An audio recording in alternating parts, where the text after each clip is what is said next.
Welcome to DTV. I'm joined by one of the doyens of the recruiting game, Kevin Sheehan, the National International Talent Manager at the AFL, and the 28th NAB AFL Draft Combine now. It's a bit of a tongue twister. It's just about to kick off, and it's another one for you, mate. Yeah, pretty exciting times, hey, to have 111 of the best young players from around Australia and even a few internationals here makes it pretty special. And on day one, the sweaty palms are all a little bit of nerves, a bit of uncertainty about what's ahead of them, but let's hope that they have a wonderful time and some of their dreams come true when we get to the draft on the 21st of November. I'd think that probably 70 or 80 of these youngsters will get a start. Yeah. Now, of course, the Combine was originally started at Waverley Park and then moved up to Canberra and now at Etihad Stadium. It's seen a lot of changes. What are we expecting this year? Well, it's a fantastic event now, isn't it, to have it here at Etihad Stadium with more than 200 scouts and coaches observing. And they've got the best, I suppose, the best job in the world and the best seat in the house to have a look at these boys test. And I'll put them through everything. So it's the athletic testing we're familiar with, speed, agility, endurance, repeat speed. It's also all of the medicals, all of the measurables. So we're looking at their heights, their weights, their skin folds. We then go into a lot of psychological appraisals to see what type of person they are, and then there's the individual interviews. They'll take place in the super boxes here.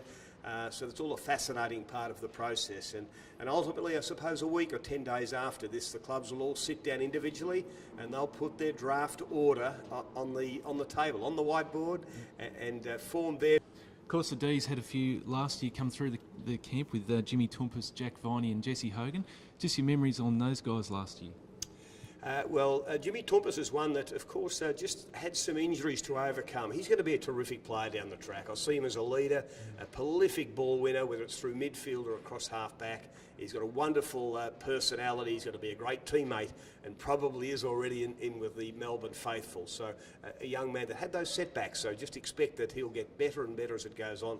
Jesse Hogan near blew them away here last year with his beep test, his endurance.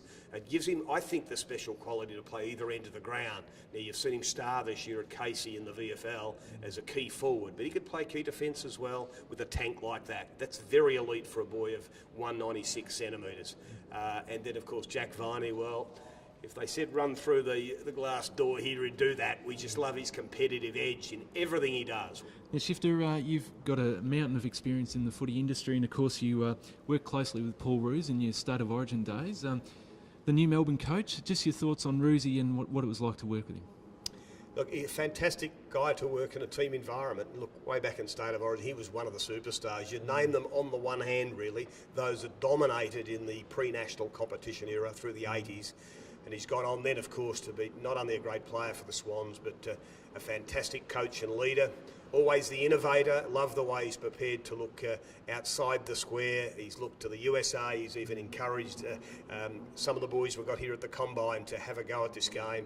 We worked with him in LA earlier this year in April as we assembled 17 USA college graduates into a 3-day camp, which Paul was a major part of in developing the knowledge of these players to the AFL game. So we worked in that environment. We brought those boys out to Sydney when he was there, and they trained with his academy. And Patrick Mitchell was signed by the Sydney Swans as a result of that. And love the way he thinks outside the square, and we certainly love his incisive comments when he's on the couch. So you've got a great leader, a great football brain, and a guy that I'm sure is going to really contribute enormously to your football club in the next few years. Yeah.